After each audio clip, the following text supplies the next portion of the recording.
Welcome to the Gaily Show, where we celebrate LGBTQ culture and entertainment, both in Minnesota and beyond. I'm your host, JP Derbogosian. To kick off our show today, starting January 14th, Minnesota People of Color Pride is hosting Sunday Ole Skool at LUSH Lounge and Theater in Northeast Minneapolis. They want to take you back to the good old days with soulful vibes, tasty soul food, and classic games. For food, they have all of Grandma's kitchen classics, and they have on the menu fried chicken, savory mac and cheese, and more. Of course, it is LUSH, so their mixologists will be there crafting up soulful cocktails. They're going to have giveaways, exclusive merchandise called hard cash. They're saying chances of you walking away with something awesome are pretty darn good. For games, they'll have tables set up for competitive games of spades, bidwist, and dominoes. It's a $10 cover, which seems pretty reasonable given all the entertainment, great food, games, and giveaway and swag. Plus, they'll be throwing Sunday Ole Skool on the second Sunday of every month, with the first one starting this January 14th. More details at lushmpls.com or Minnesota People of Color Pride's website, mnpocpride.org. Turning to book bans, if you're a fan of banning LGBTQ books, you're starting 2024 off with a big loss. A federal judge has blocked the state of Iowa from banning LGBTQ books in schools. Their law was set to go into effect on January 1st, but a federal judge stepped in after a big coalition sued the state. More on that coalition in a minute.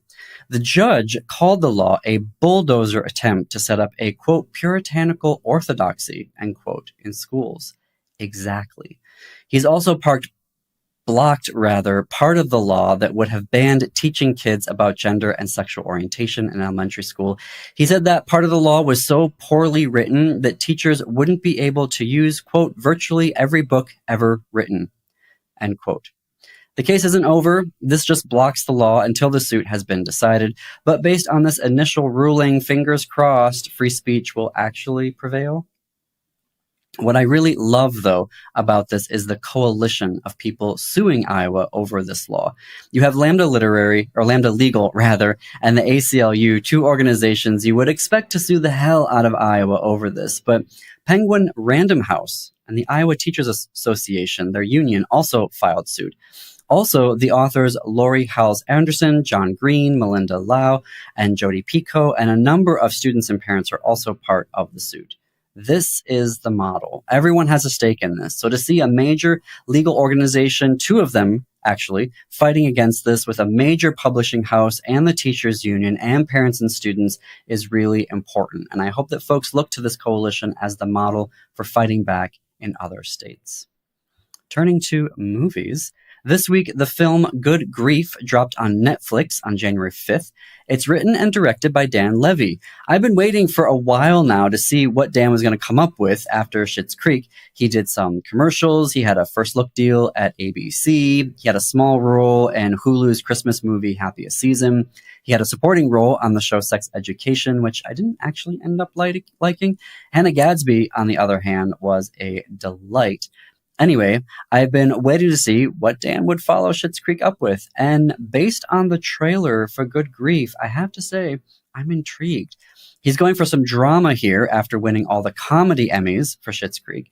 His husband, played by out actor Luke Evans, has died, and Dan Levy is grieving, especially when he finds out Luke Evans was seeing someone before he died. Dan has two amazing friends in Ruth Negga and Himesh Patel. I love Himesh Patel after his role in Station 11. I'm not into the whole genre of plagues and diseases causing the end of the world because we basically just, lived through that and somehow maybe made it through, despite people claiming it didn't even exist. So I'm not into those types of stories, but Station 11 was phenomenal. It's on HBO if you're interested. Here's hoping this is another role that will let him shine and do his thing. Good Grief looks interesting to me also because it's exploring all the dimensions of grief and the grieving process and doing that through a queer lens, or at least that's what I'm hoping. I am a little worried about Ruth Nega's storyline. There is this whole trope of having a Black woman as a gay man's BFF, and the sole plot line is to take care of that gay man and without having any dimension or life outside of that. So fingers crossed that's not going to happen here, and that Ruth has a full, beautiful, rich, messy storyline all of her own. And Ruth, Hamish, and Dan Levy all get to go to Paris. So yes, we'll watch it just for that. And from the trailer, I suggest this is going to be a big celebration of their friendship, and maybe Dan meets a new man. Maybe. Good Grief on Netflix now. Also out in theaters, which is basically just New York and LA right now, but hopefully finally making its way to Minneapolis this month, is All of Us Strangers. I've been waiting for this movie, and it's killing me that everyone who's seen it on New York and LA have been saying how great it is on Blue Sky and Instagram. I've been a huge fan of Andrew Higgs, who wrote and directed 2011's Weekend. He also wrote and directed the show Looking for HBO that was tragically canceled. HBO also tragically canceled another brilliant queer show, Generation. I'm never going to let that go, HBO. Never. All of Us Strangers is based on the 1987 novel Strangers by Taichi Yamada. The film is a romantic fantasy starring Andrew Scott, who was the priest in Fleabag's second season, and then the internet renamed him Hot Priest. Interestingly, during the press tour for this film, Andrew has started talking about how when he started his career, people were telling him not to come out. It still happens, people. All of Us Strangers follows Adam, played by Adam Scott, Andrew Scott, where he has a chance encounter with a mysterious neighbor who gets him off of his routine, but in a good way. They start to develop a relationship, but Adam finds a lot of his childhood memories coming to life, and it starts to preoccupy him. So he goes home, where he finds his parents, who have died, but they appear to be alive and just living their lives. His parents are played by the wonderful Claire Foy and Jamie Bell. Paul Mescal is the mysterious neighbor. Keep checking the internet for it to open in your local theater. It should be there, fingers crossed, this month. Turning to books. First up is Pollyana Gay by Jer Long. Jer introduces us to August Applegate. Yes, that's the name. August is 16 years old and gay, but he's living in 1963 in a small Appalachian town, so he's trying to figure out what does it even mean to be gay then and there. That's where Bucks County Theater Camp comes in. Side note, if you haven't seen Theater Camp, the movie from last summer, it's a delight. Noah Galvin, who plays the stage manager and who's basically keeping the whole camp running, unbeknownst to everyone else, is stunning. Anyhow, August spends a magical summer at theater camp with all of the drama you would expect from a theater camp. Plus, he has a beautifully charismatic roommate, Pete, and another roommate, Farley, who is a jerk. After theater camp, it looks like we follow August through high school and college, and then we get to see him come into his own through the gay rights movement and then the onset of the AIDS pandemic. Based on the title, I'm getting vibes that August is one of those Pollyanna gays who would be sinking on the Titanic and saying how nice the fresh air is and how fun it is to be spending quality time with everyone. But as I was thinking about it, it looks like the author is tackling what it could be, what it actually means to be quote unquote Pollyanna-ish, getting behind the rose-colored glasses. And that's why I got interested in the novel, because it seems everyone everywhere has decided to deliberately be their worst absolute selves. So Pollyanna is maybe exactly what we need right now. If you like young adult novels, Just Happy to Be Here by Naomi Kanakia just came out on January 2nd. The publishers are calling this a mashup of Tobley McSmith and Meredith Russo. It takes place at Ainsley Academy, and it's all about Tara, who is the first openly trans girl at Ainsley. As you can imagine, all Tara wants is to be treated like any other girl at Ainsley, judged on her merits, not her trans identity, because where's the instruction manual for being the first trans girl in school? She tries to join the Sybils, or the Cybils, I'm not quite sure how to pronounce that, but it's this old school sisterhood. They've got secret codes and whatnot.